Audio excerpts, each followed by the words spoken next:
Welcome everyone to Cinema Spotlight. Diving into Guillermo del Toro's career, we will be talking about Pan's Labyrinth. Pan's Labyrinth is about a little girl, Ofelia, who finds comfort in fairy tales as her mother, growing increasingly ill, marries a ruthless and sadistic captain part of the army.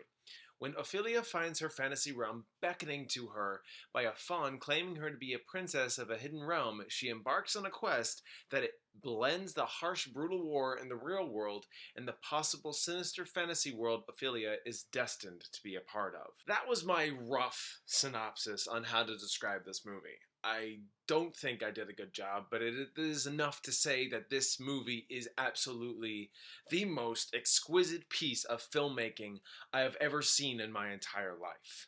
This movie came out in 2006, and when I watched it then, I knew I was watching something great, but I couldn't appreciate it, I guess, just because of my mindset then. Here in 2020, and all of its glory, I found myself excited to travel back to this film. And what I got was, well, this movie is perfect. You heard me right. It's perfect. The world is in shortage of perfect films. And with what films there are, this is one of them. Between the drama with characters and the realistic stakes set in this film, the fantasy elements coming in resembling what the world has done to it and what it's left behind, this film is incredibly nuanced. Diving deeper into some of the elements of this film, I've realized that there's quite a lot of disturbing content I don't think young children could handle, and for someone like myself who's, well, at my disadvantage, I'm highly sensitive, but some scenes can stick with you for a few days. Brutal deaths come from mostly the captain, who is merciless, unforgiving, and cruel, and in the most sinister kind of way. That's not to say that the fantasy elements are not as brutal, it's just, and I gotta say this lightly because there are consequences, but when there is some brutality in the fantasy realm, it is not as consequential in setting up what you need to care about. Okay, consider this. If the real world was a bleak and uninviting world, then you might be inclined to just say that it was alright but not ideal. But when you put in cruel characters that do horrible things with no mercy, you start to look at the world Ofelia is seeing as a little more enticing. But what makes that worse is that the creatures and the world Ofelia is being beckoned to has its challenges in of its own, and that could be equally as horrifying.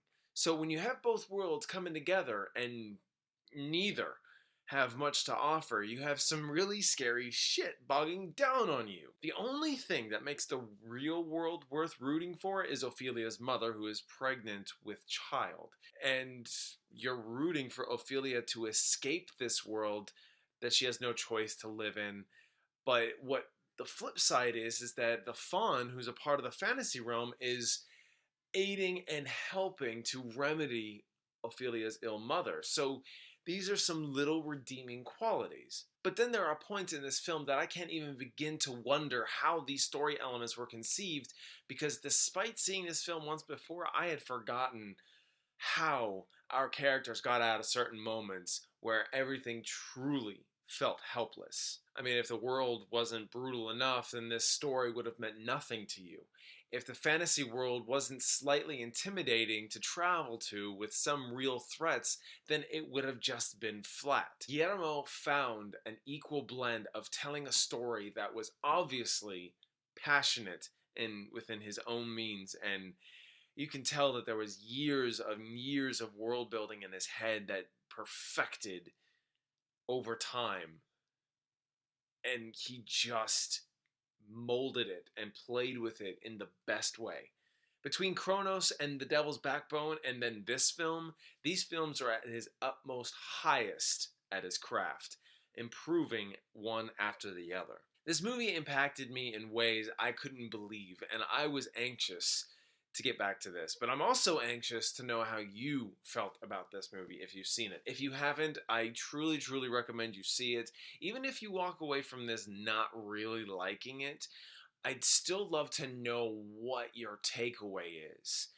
And I just want to know how this movie affected you on either side. For that, I loved Pan's Labyrinth and would own on Blu-ray. This movie, like, it really blew me away, and I actually really want to watch it again. I'm like so tempted. All right.